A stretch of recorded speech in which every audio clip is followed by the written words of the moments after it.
Welcome to This House of Musicians with your host, singer, songwriter, and founder of the band, Inner City Outlaws, the Baritone Bear, Barry Smith, right here on Reality Radio 101.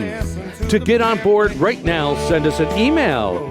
Our email address is thisHouseofMusicians@gmail.com. Across the causeway. Oh, an hasty rocking day. Oh, the classy chassis way. And now, right to your host of This House of Musicians, Mr. Barry Smith. Hey, good evening, fine listener, and welcome to This House of Musicians radio show right here on Reality Radio 101. We hope you enjoy the next hour with us as we do our small part to help promote musicians, bands, and venues. Gary Labar, how are you? I'm fine, and of course, as usual, very excited. Very excited for our guest. Yeah, stoked, man. Folks, we have Phil Shouse on the show this evening. We're talking about Gene Simmons, guitar player. We're talking new member, or I think a couple of years of the band Accept. And we're talking about the bass player for Ace Frehley, who is going to be touring with Alice Cooper here shortly, I believe. Philip, how are you? Welcome to the show. I'm great. Barry, thanks for having me on, you guys. Oh, man, it's our honor to have you. Rock star, you're a rock star out there touring with these guys. It's absolutely, we're stoked to have you. I want to start, now I've read a lot of your bio, listened to a lot of your stuff that you played on. I want to start, Philip, by how you were influenced by music when you were younger. Excuse me, I'm starting off great. That's okay. It started my whole music connection and how music came into my life was from my brother, Kevin. I have one brother, and he's older, 13 years older. So that's quite a bit, big age gap there for the two of us. But it was from him, because I was growing up in the late 70s, and, and he was in high school then, and that's just prime time for great rock and roll. And so he had a great record collection. So my first memories are kind of, thumbing through that and picking out certain records because of the album covers, because I suppose me being, a 3 or 4 year old is what attracted me to the Aerosmith Draw the Line cover. It's a cartoon. That was cool. Toys in the Attic had the word toys in it. Okay. I guess that was what attracted me to them at first, but he also played drums, and this was in Wisconsin. And so, being a very large German and Scandinavian population there and Polish population, there was polka was very, very popular around the area. So he played drums in a polka band. And so the group practiced at our house. The drums were there. So that was kind of my first instrument was drums. So everything came from him. From Kevin. Yeah, and what I read was he had an album collection, right? And yeah. And you were turned on obviously by the albums like we all were back in that day. Yeah, an album collection, that's cool. Yeah, it was equal visual and hearing it, because I was of course drawn to the cover, and then of course drawn to the gatefold and pictures. And Aerosmith had great album sleeves where they'd have these montages of these tiny, tiny photos. And I probably spent years, if you add up all the time I spent looking at those things as a kid, looking really close and trying to get every single detail and see every single detail in those pictures. But yeah, that was a big deal. That was a big deal. You could touch them, and, even, it was big enough to see photos. That was a big, big deal for me. And me as well. I still have a couple thousand albums here. Big vinyl collector. Have a turntable. Yeah, all kinds of stuff here. And I'm also a big fan of picture discs and colored vinyl. So I collect a lot of that. But like you say, Philip, vinyl is absolutely amazing. You can the gatefolds and to be able to, like you say, see the pictures, and they're just and to touch the vinyl is amazing too. I mean, it really is. Yeah. It was important for, I think, me being that age to have it tactile, something I can grab and touch and feel and smell and, look at. And it wasn't, it was big enough to see. And it's really important for a kid that age, I think. Agreed, 100%. So you started playing drums. Obviously, you play bass, guitar, and now this is something that's very impressive. You played guitar for Gene Simmons and Accept, and you played bass for Ace Frehley. I mean, that's pretty darn versatile to be and on stage doing. And saxophone. Who do you play saxophone for? Nobody anymore. I played saxophone all through elementary school and middle school and high school and then into college as well. So yeah, that was my band instrument in school. Cool. Do you still play it? Man, I don't have one anymore, and my lung capacity ain't what it used to be. So I remember the fingerings of the notes, and but whether I can actually get a note out of the horn is up. Right. The jury's still out on that one. So. Well, you can imagine guys like Al Joles and these guys with their cheeks puffed right out, playing trumpet and whatnot. Similar to the sax, I guess. It's just incredible what they can do. It was, which is actually really bad form. But who's going to tell Dizzy Gillespie to keep his cheeks in? Nobody. Nobody. That's right, man. That's right. So drums. Okay, you played drums and sax, obviously. Which instrument did you learn first, guitar or bass? Guitar, definitely. I picked up a guitar. I got a guitar when I was almost 13. So that was the first thing. And I really just I didn't start doing bass stuff. I would play a little bit at the Rock and Roll Residency, the show that we had in Nashville, a little bit, but my first, and I would actually play with Gene. There's a couple songs that he would just sing on. We did a Beatles cover. I'd play that. So it was very slow. I just played out of necessity, and I loved bass, pretty much because of Paul McCartney, and that was my favorite. And so I kind of went for any time it was like, who'll play bass? I'll do it. It's because I like playing rhythm guitar a lot. And so it kind of went along with that. And I kind of get bored, doing guitar all the time. So doing something different was fun.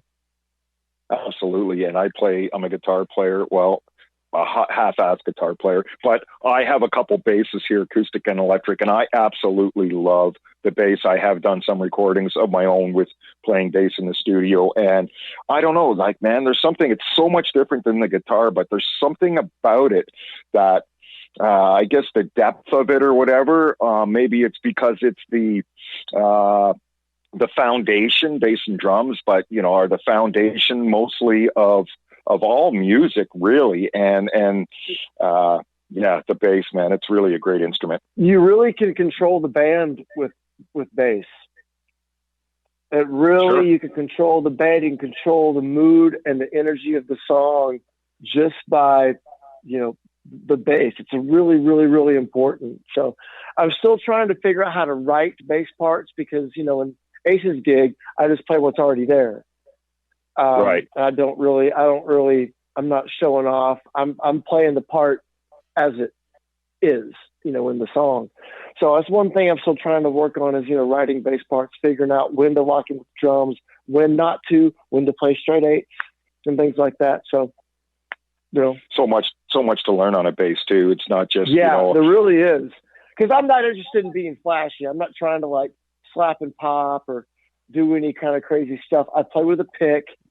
I just want to do my two favorite guys are McCartney and Gene.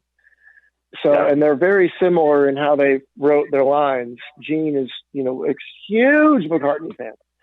So I'm trying to figure out how to do that the right way, or whatever my right way is, Well, yeah, everyone would be different for sure. But Gene, Yeah. very talented, and Ace Frehley, very, very talented as well. Yep. That's a lot of Talented fun. guys.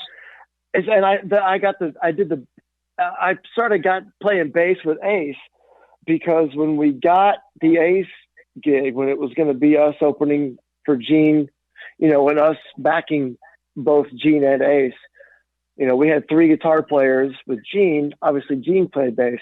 Well, there was going to be 4 guitar players with Ace, and that wouldn't work. So I again went, I'll do it.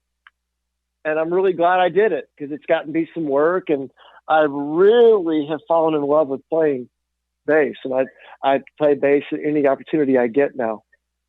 Yeah, and it's so great to be versatile because now you have 2 instruments you can play for any band that calls you up and says, "Hey, man, we're in town and our bass player's sick. Can you come play? Hey, man, our guitar player's sick."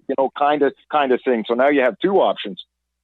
Exactly. Even though I could have done it before, the fact that I'm now a bass player in a gig, that's attached to my name now too. And I've done, I did a tour with the Swedish group Lucifer right before everything shut down last year as the bass player. They needed a guy quick, and they knew I played, and so that was it. Yeah, man. It's great to be versatile that way. What if somebody needs a saxophone player? You're going to pass, right? I'm going to give them a phone number of somebody else. Exactly. There you go, man. Hey, let's talk about... Anymore. Yeah, no kidding. It's horns are so hard to play. Let's talk about your first gig. I want to talk about how you hooked up with Gene, but let's talk about, because I think you were with Gene before you were with Ace, right? Correct. Let's talk about your very first gig. You were probably playing a guitar on stage for the first time. Do you remember that and what that was like? That was probably first gig, like way back, not like professional gig. You're talking like gig, right? Yeah. And then we'll talk about the first professional gig. That was in high school, and it was probably with my band Excalibur. And it was probably, I was talking to somebody about this earlier today, and how you just couldn't play anywhere, at least in the town that I grew up in. This is in Decatur, Alabama. It's about 2 hours south of Nashville, where I live now. And it was either like some high school sorority dance or something, or we did a couple of things at the school, in the assembly thing, but it was one of those, and nothing really stands out at all. I remember we did this one thing, Excalibur, we did this one thing where we played for the local NBC affiliate. It was like a talent show, but it wasn't just bands. It was, a lot of different acts. And we got beat by a girl who did a dance routine to Born to Boogie by Hank Jr. We lost her. So I wonder what she's up. I wonder what she's up to now. Yeah, no kidding. That is just too funny. Let's talk about Gene, how you hooked up with Gene, and how he recognized you or noticed you, or if you auditioned for him. Let's start there. Man, the Gene gig came 100% from Ryan Cook. Ryan Cook is my bandmate in Ace's band and Gene's band. And Ryan had a group called Big Rock Show that Jeremy Asbrock, my bandmate from Ace and Gene, he was in that. And those guys did 80s covers like Scorpions and things like that, Bon Jovi, Autograph. And they played all the Kiss Cruises. And Ryan also knew Doc and Scott McGee from way back. So Ryan was kind of in more with that circle than way more than we were. We weren't in it at all. So Ryan kind of had it in there. And on one of the Kiss Cruises, I guess it was in 2016, I guess it had to be, Gene had lunch with Ryan on the boat and asked him to put together a band for these 5 shows coming up in 17. And they were shows that were connected to these comic conventions that Gene was appearing at, like, it was called Wizard World. And he'd be there and he would do Q&As and, you know, autographs and photo ops, things like that. It was 5 shows in cities where they were going to have conventions. And Gene would do a gig after. So that's how it was. And Ryan was like, I know exactly the band's put together now. You know, He knew immediately who he was going to ask. So Gene didn't know who the hell we were or didn't care. He never saw anything. He knew Ryan and knew Ryan could put together a group, and he knew, like, you know, for hire gunslinger type rock players. So that's why he asked Ryan. And so does that mean that Ryan gave you guys all of Gene's material and you just showed up at a gig one day? No, there would have been rehearsals with Gene Simmons, correct? We did a rehearsal, and if I remember right, a set list did get passed around. So now the first gig that we did with Gene was a corporate gig in Vancouver. It was this huge, like, executive convention, like one of those type things. A lot of CEOs go and speak. It being in Canada, Prime Minister Trudeau spoke, his mother spoke, William Shatner was there, Maria Shriver was there, and Gene was the keynote speaker. One of these kind of, like, you know, multiple day things where those kind of people go and talk and, you know, have meetings and have panels and things like that. So Gene was the big deal. So we played at that. That was the first gig we had. So it wasn't in front of Kiss fans. So we did the bigger Kiss songs, and then Gene picked a bunch of covers that he wanted to do, a bunch of R&B, Motown, and stack stuff, because Gene is such a huge fan of that stuff. So it was cool because we were going to have to work out all these songs with horn arrangements. It was 3 guitars, bass, and drums, and we could all sing. So it was, okay, this will be pretty fun. So the first rehearsal we had, and then we were passing around songs. But when we got to the rehearsal, all that went out the window, and we just kind of like just started calling out songs and making up arrangements on the spot, which impressed Gene. He kind of knew that he was in, okay, well, cool. These guys can all sing and all play. And it was fun from the minute he walked in. He was very cool, put everybody at ease, and then was very nice. And then when he found out that we could all sing and play and all kind of like work out things and discuss something and then play it immediately, he was impressed by that. He said so, because apparently he hadn't seen that before with guys that he'd played with. I mean, not talking about Kiss, but, you know, other things that he'd kind of been a part of, or he'd come, like, you know, do a guest song. He was like, wow, you guys are just doing it now. I'm like, yeah, man, this is Nashville. You don't work if you can't, you get sent home, you know? And so he was impressed by that. And then from then on out, it was just fun. You know, that gig went great. The next gig that we did was in Cleveland, and that was one of the comic convention shows. That was in front of Kiss fans, and that was the one where we pulled out all the obscure Kiss songs. And that was the one that kind of set the precedent, like, for this is what it's going to be, and people flipped out over it, and promoters started calling him. So that 5 gigs turned into 2 years of work all over the world. So amazing, man. I'd say we did a pretty good job. He had the right band for those gigs. You know what? Yeah. I don't think, by what I see, don't know Gene personally, but from videos and TV and everything that I've seen about him, he doesn't seem like the kind of guy that's going to tolerate very much nonsense. And you would have to be good, like you say, off the top of your head stuff, or you're just going to be gone, like you say. Yeah. And, you know, none of us are fuck ups. All of us were total professionals. Did the job great. He knows we're not, you know, he was just great. He was really, really great. And, we were, you know, but we're like that with any gig, not just him. And so, you know, you just show up and do your job, and we're, you know, smart and funny, and we were together all the time with him. And it was all fun. It's looking back and thinking back, what an incredible 2 years that was with him, you know, being the you know, huge Kiss fans that we all were, being around him that, because there wasn't a crew, it was only us. It was a five-person touring party.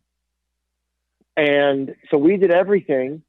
And we also rode with him. We traveled together. We ate dinner together. We ate dinner at we ate breakfast at the hotel together. We rode to the venue from the hotel together. We were with him all the time. And he was never been treated better by somebody I played with. Just great. That's amazing, man. So I guess 2 years of that, and he just said, okay, I'm taking a break. Well, Kiss went back. Right. So that's when Kiss went on tour again. So when we were doing the shows, Kiss wasn't really doing a whole lot. They were doing a rare one-off, and then they did do a month in Europe. And then so check this out. This is total Gene. So they go do a month in Europe, solid. He flies back to Philadelphia, and we do a gig the next day. Wow.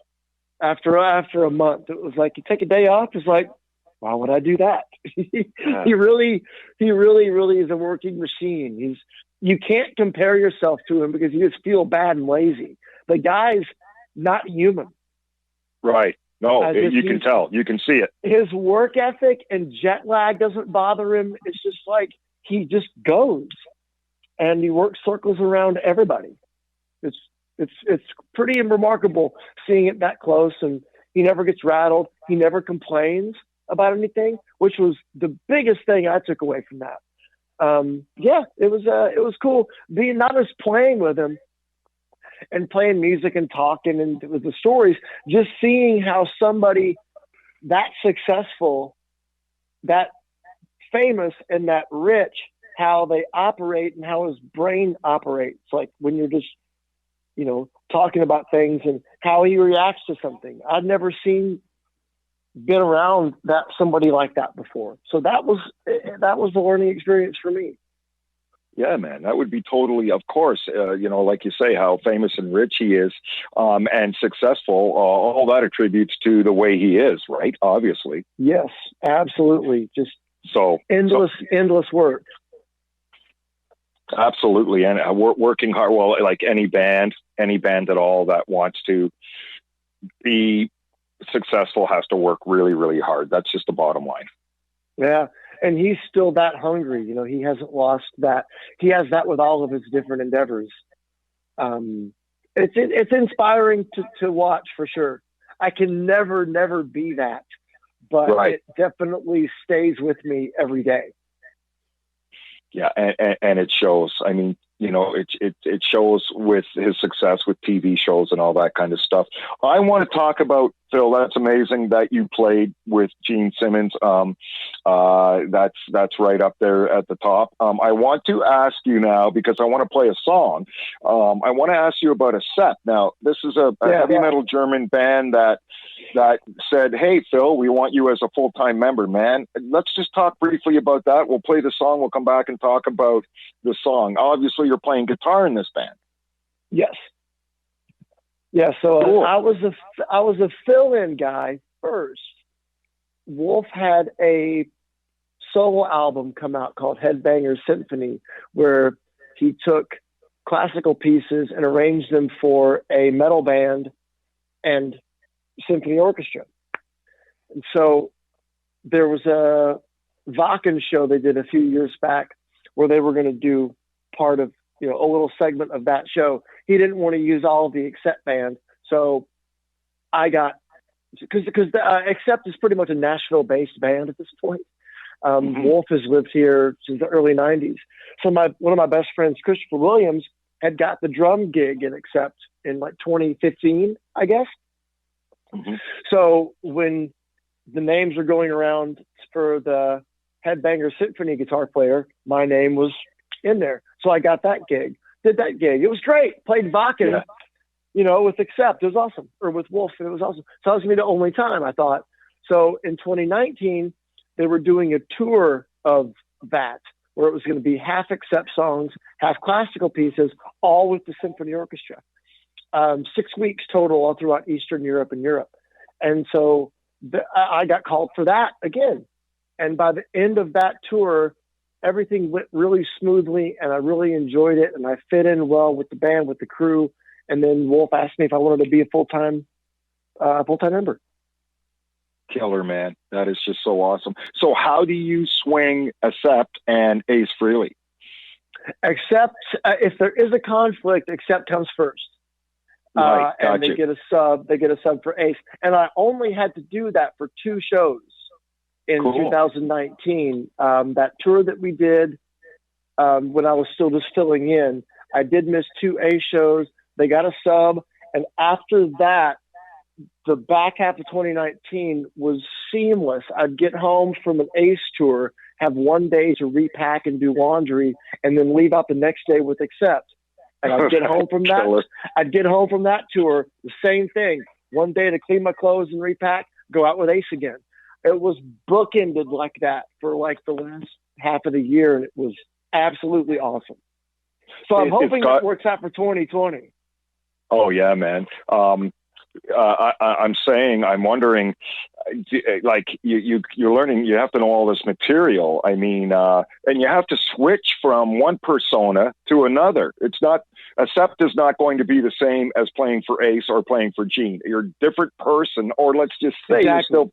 you're still Philip Shouse, but man, like that's pretty impressive. I'm playing a different role, so to speak. Right. You know, there was one gig actually in Houston, Texas, where it was Accept and Ace on the same bill. Wow. So worked out. I couldn't believe how that worked out amazing. So we did the Accept show. I run back to the dressing room and throw on my Ace clothes and come right back and do the Ace gig. So with the Ace gig, it's a lot more low key for me. I'm playing bass, which I don't like to, run around and, do all that stuff playing bass. It's low key, but yeah, Accept is full throttle, high energy, running around, posing, doing everything. Yeah. Running around full throttle the whole time. So yeah, that's, we're going to see how those shows go in July. I better get in shape quick because I haven't done that much. I haven't done that much cardio in a while. So I don't think anybody has. I don't think anybody has. Well, that's pretty impressive. So if you're on stage playing with Accept, do you ever? Well, no, because you play bass. Okay, so you play bass with Ace. So no, it's So it would be a different role for sure, and you would never be any bit confused at all because you're playing bass with one band and guitar with another. Now, So, now when you play guitar for Gene, are your tones different? Do you use different guitars, different amps? I actually got an email here I want to read to you about your gear. Well, let's do that. Let me say, so Stan L sent a message saying your favorite gear for bass and guitar. So let's talk about that. And if your tones, I'm just asking you this as a question, your tones are different. Well, I'm sure every band has a different sound. So your tones would be different for Accept than it would for Gene, correct? Absolutely. For sure. Yeah. For sure. With Gene, we actually halfway through that, we all went to Kempers. And that was a great move. I love mine. And so with Gene, and we had 3 guitar players, so you have to really,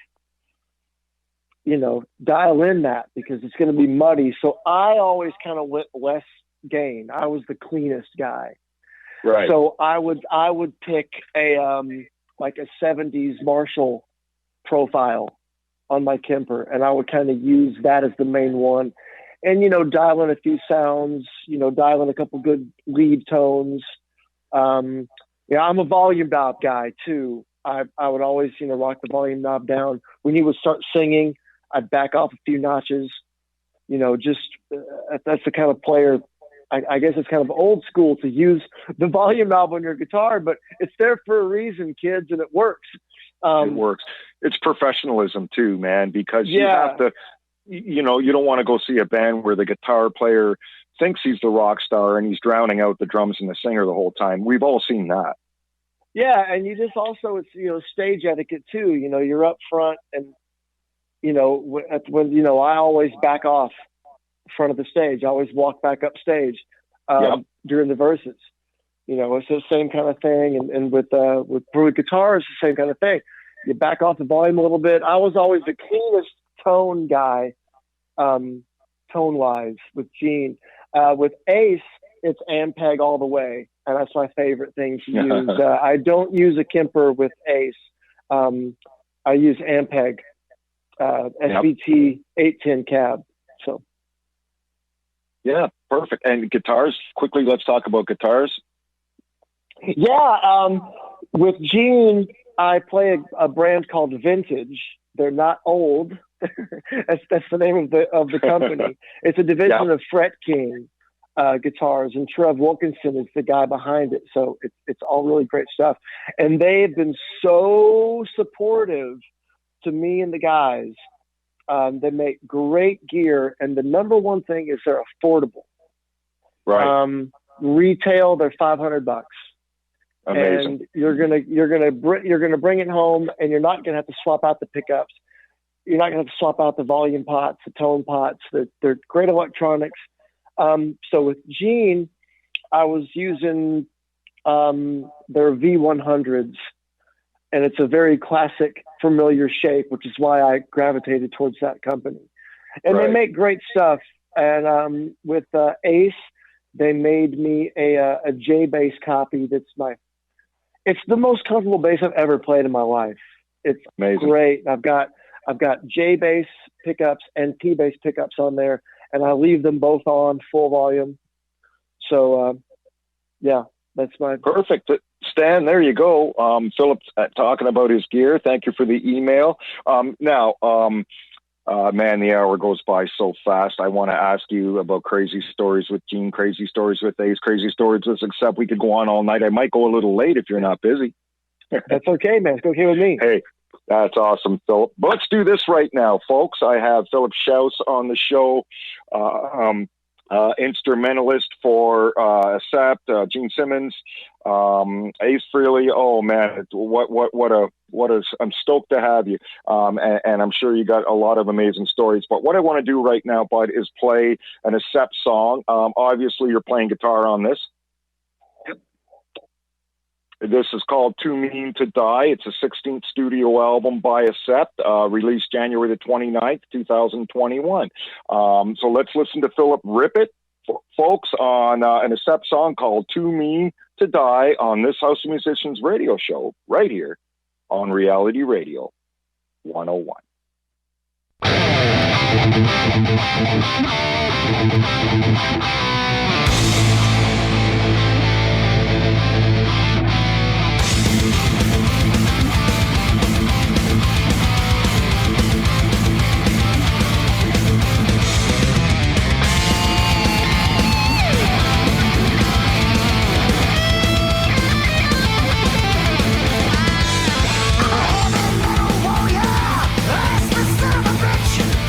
Weapon of destruction with both hands at the switch.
Hey, folks, welcome back to This House of Musicians radio show.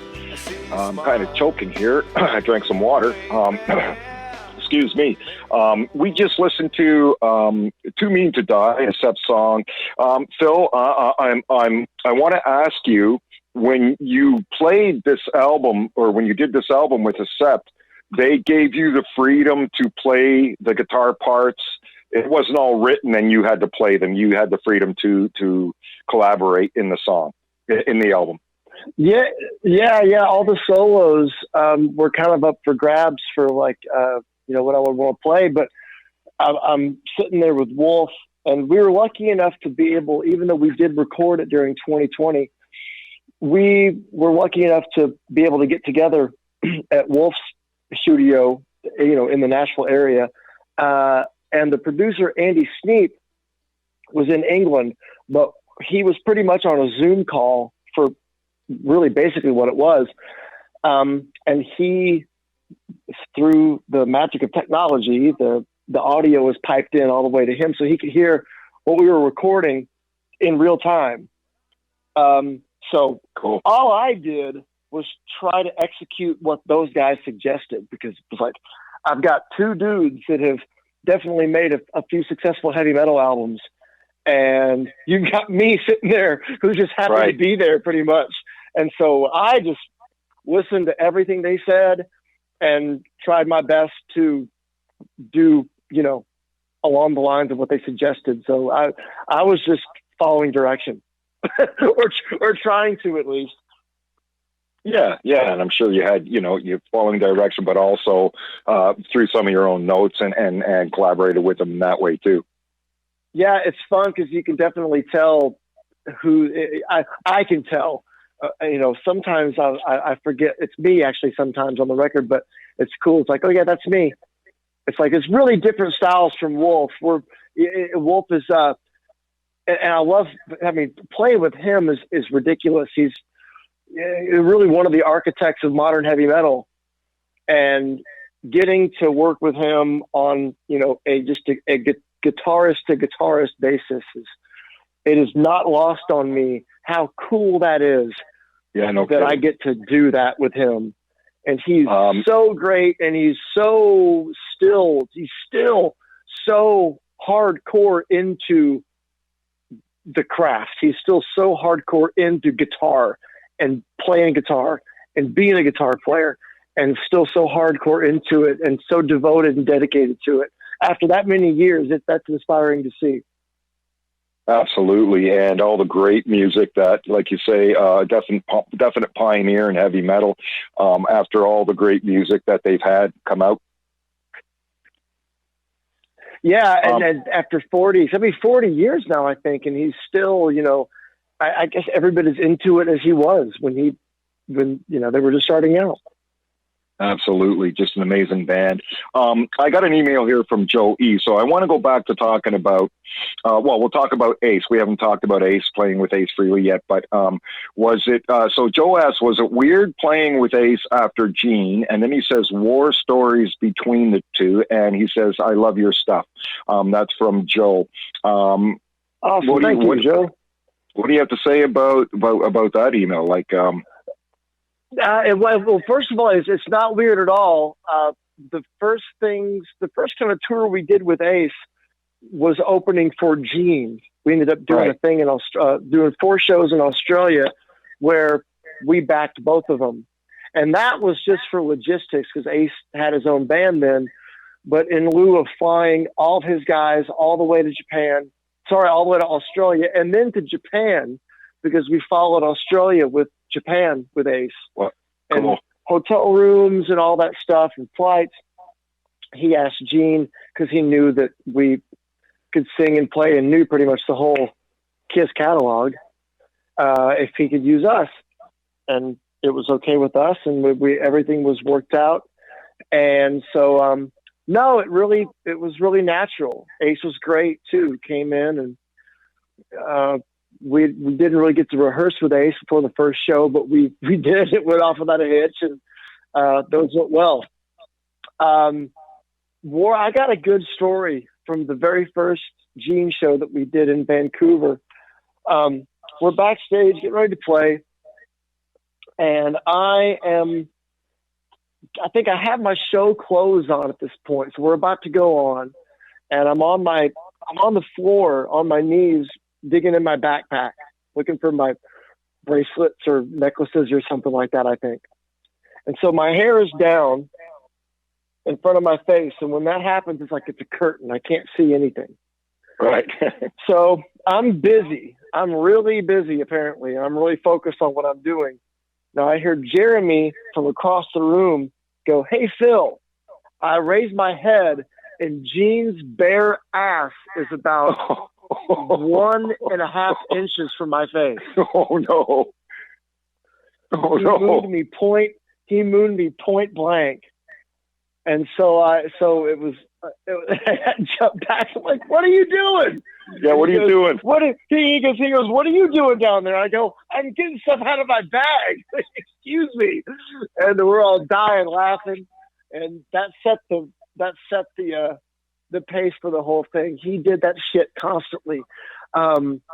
If you never left your drink open and left, you took your drink with you because you would get an entire salt shaker dumped in your coffee or Tabasco sauce all over your steak or something. Dude, he would do that all the time, and he loved it. And if he loved it when you got him, he could take it better than he dished it out. So he loved that stuff. That seems like so Gene, too. Yeah, it was always pranks with him, and he loved it. He loved to get us. That is just too cool, man. I mean, and like I say, he seems like, when you watch him on TV or whatever, he seems like that kind of a guy, a fun going guy. So that's great to interact with. Yeah, very easygoing and fun, and really just a regular guy. It was a lot of fun just to talk with him about anything. I mean, the guy's so smart; he can have a conversation about really any topic. But talking business with him. Money, I've got a separate business too, besides not just music. So it was cool picking his brain. It was just pretty much picking his brain all the time because he has so much, he has a lot to offer, and a nice guy, and loves to talk and loves to tell stories. So, you'd kind of take advantage of that. Well, that's awesome. And we got a Gene story out of you. That's amazing. I do have an email here. No, because I want to ask you about, that's my favorite part of the show is asking artists about crazy stories that's happened. But first, let me read this email. This is from Julie K. Julie says, "Hey, hopefully I can get tickets to see you in Jim Thorpe. Also, I'm a huge fan." Oh, awesome, Julie. Hope you can get tickets are on sale, I think now. So, yeah. Perfect, man. That's very cool. That's the July 2nd show. Accept is playing in Jim Thorpe, Pennsylvania, July 2nd.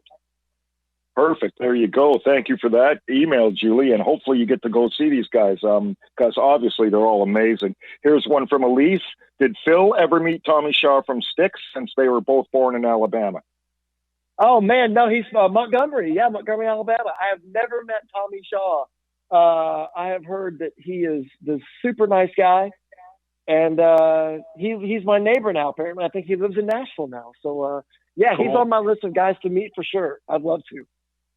Awesome. And Styx is another great band. We have Larry Gowan, who lives about 40 or 50 kilometers from here where we are, and he's in the band Styx.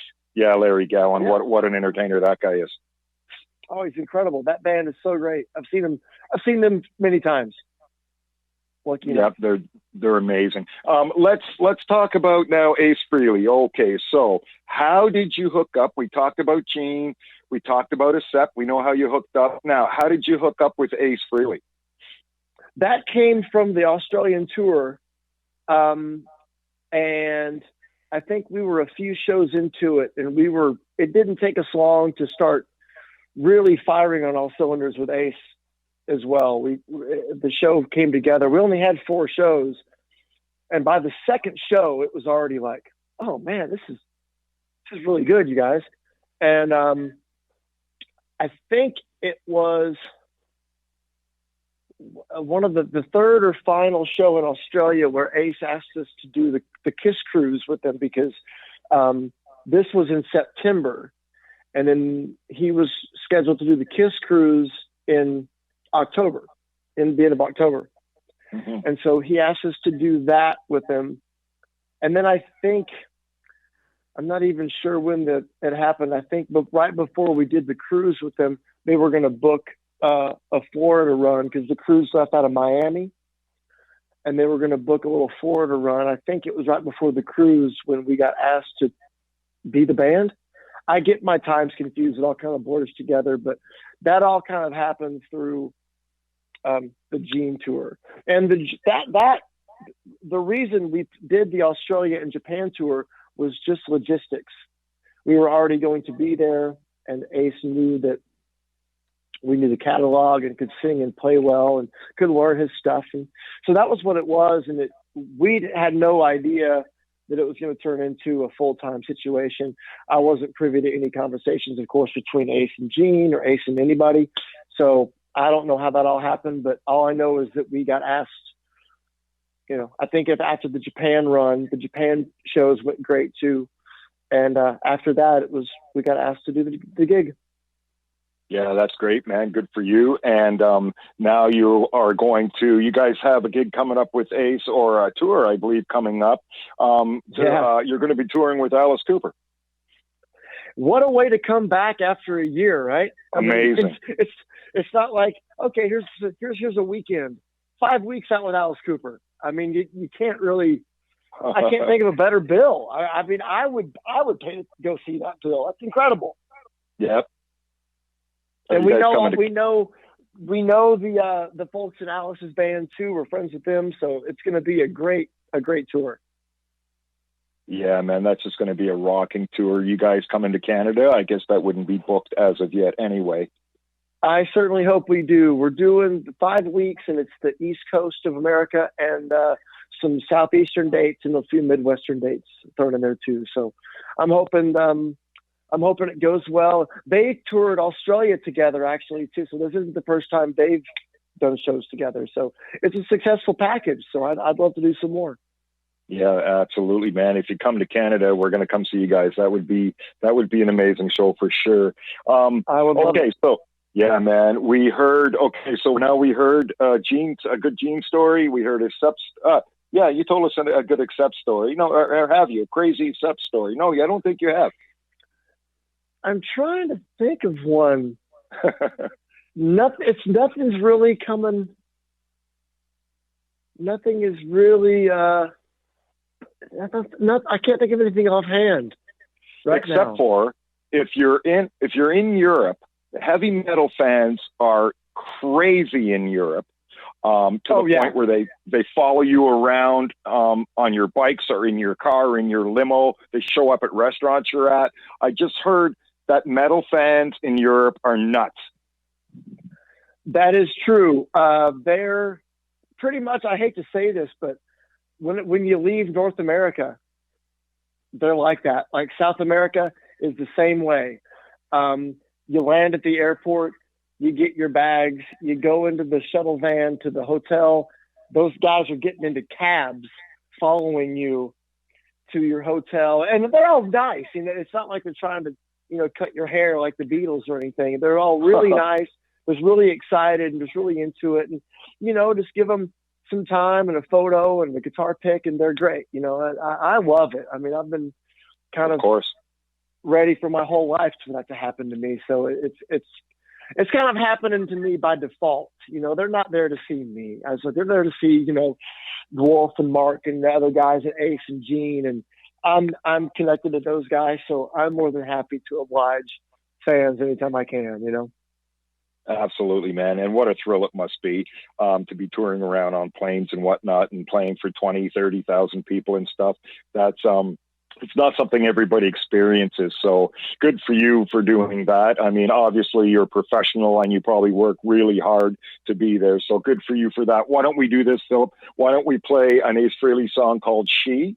It's a bonus track released in 2009. And I'm assuming now that you're playing bass on this song. Yeah. This came out actually.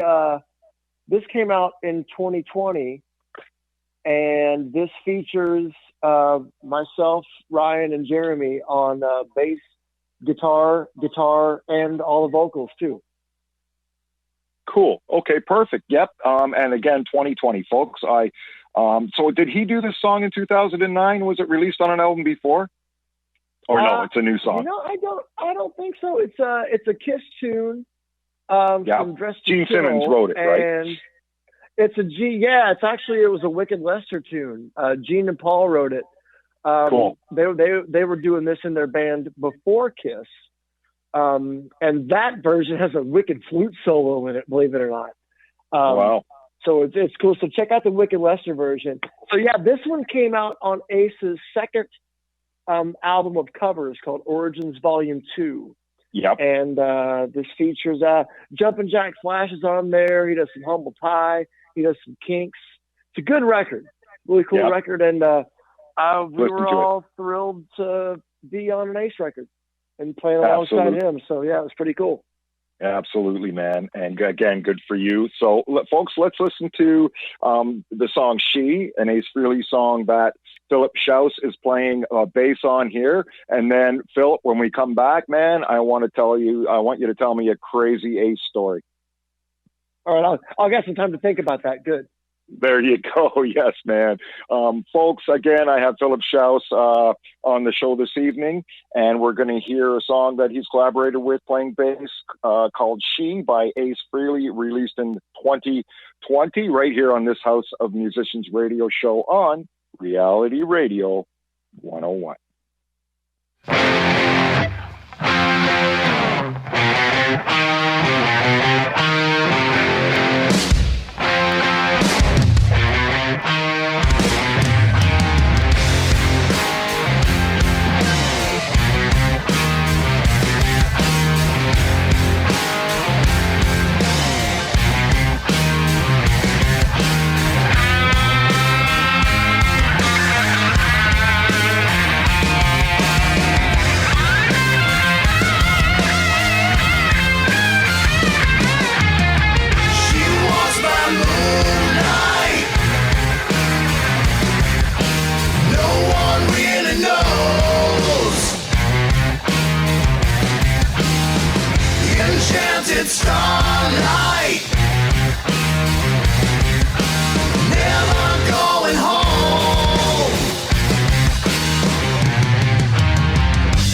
Hey, welcome back, folks. I have Phil Shouse on the show this evening, all the way from Nashville. We just heard She from Ace Frehley.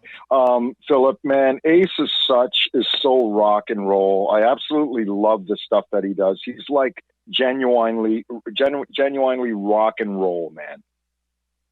He is through and through. He really is. Absolutely amazing, and he has so much of that, rock in that song. Great bass line in that song too, by the way, stands out. Good guitar playing too, but great bass playing. Oh, thank you. Yeah, that's one of our favorite Kiss songs, and we did that in Gene's set as well. And right before we recorded that, we added it to Ace's set too.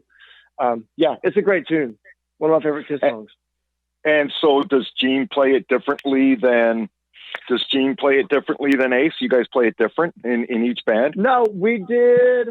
I think we may have done the ending differently because there's on the studio, we kind of, on the Ace version on the record and live also, we kind of combined the live ending and the studio ending. And I can't for the life of me remember how we ended it with Gene. I just totally drew a blank. But we did. I like how Ace does it. We did the kind of combined both. So absolutely, and what a great song. Okay, so before we took the break and listened to the song She, I asked you to tell us a crazy, which again is a favorite part of my show. Tell me a crazy story while you were touring with Ace, either on stage, on the bus, in a restaurant, anything at all.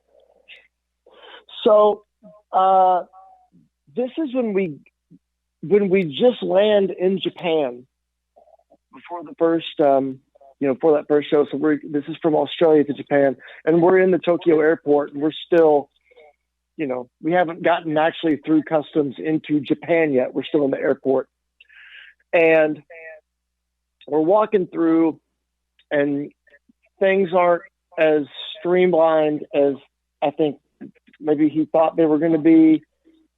And, we weren't wasn't going as quickly. We were kind of having to go here and go here and go here and go here and wait here and sit around.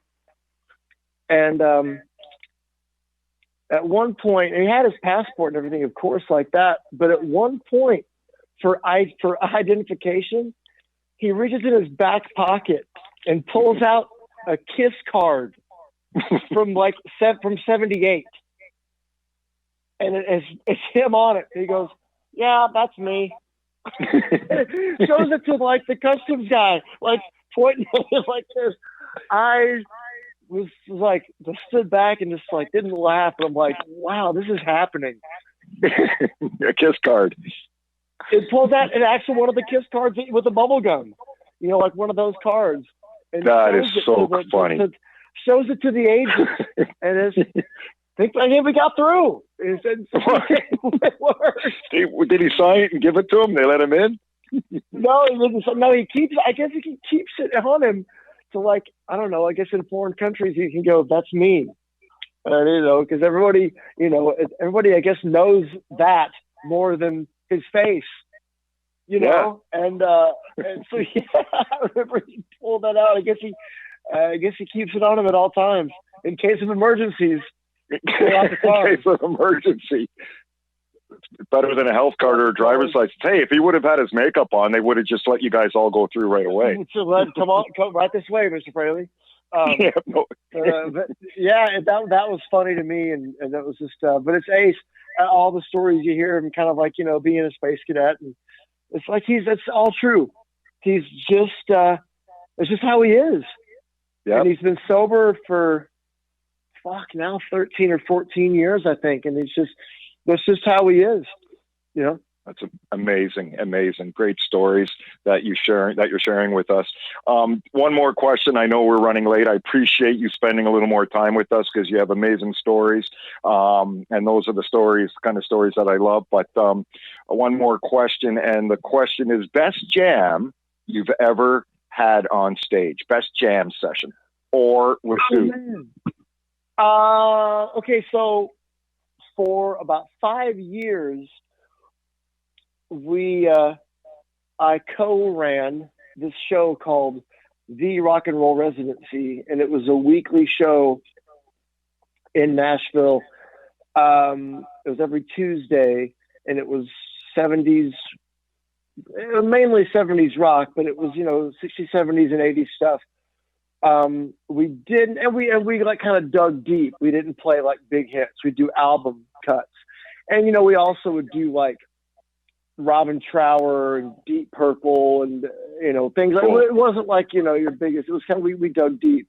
So at that show, we were very, very lucky to have some insane guests with us. Wow. And it wasn't a jam type show. It was all planned out, but we knew who was coming, and we knew what songs they were going to do. So there was, it wasn't like that's how you really shoot yourself in the foot and have a shitty show, is if you just get anybody up there to play whatever.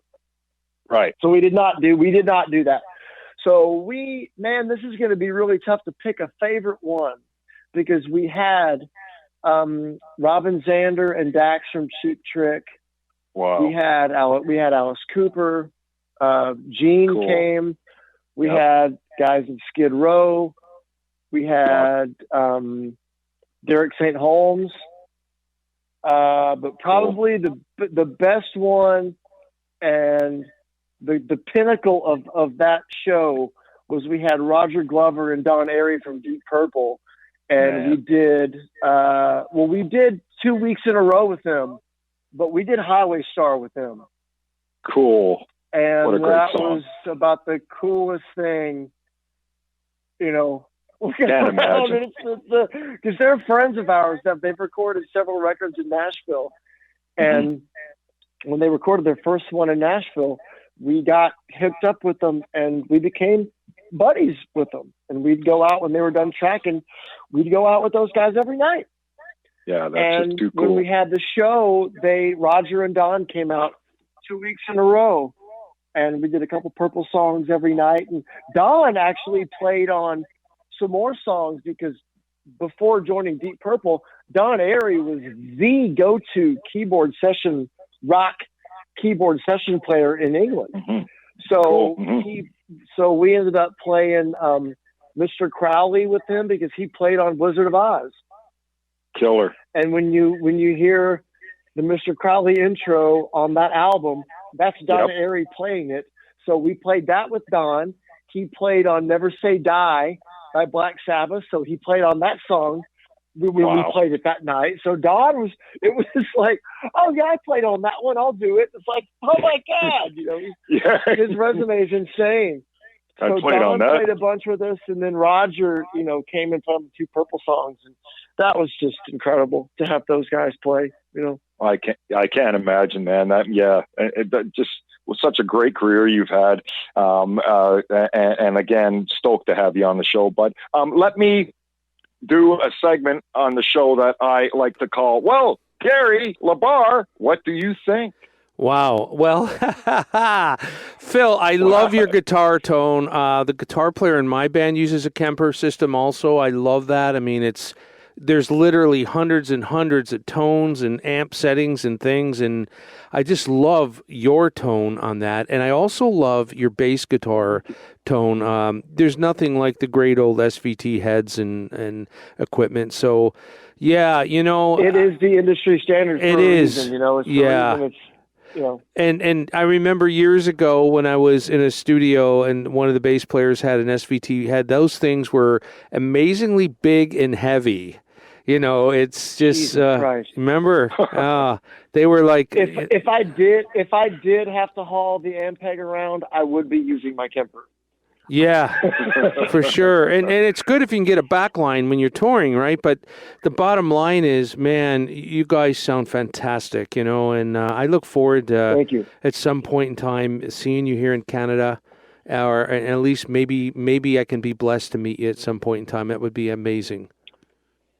That'd be great. We hope to get it back up to the Great White North as soon as possible. So that's great. Thank you so much.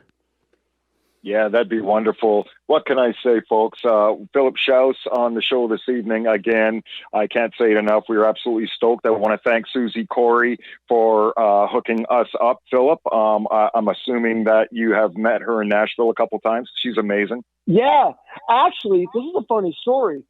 So we were flying through Canada on our way to Australia with Gene.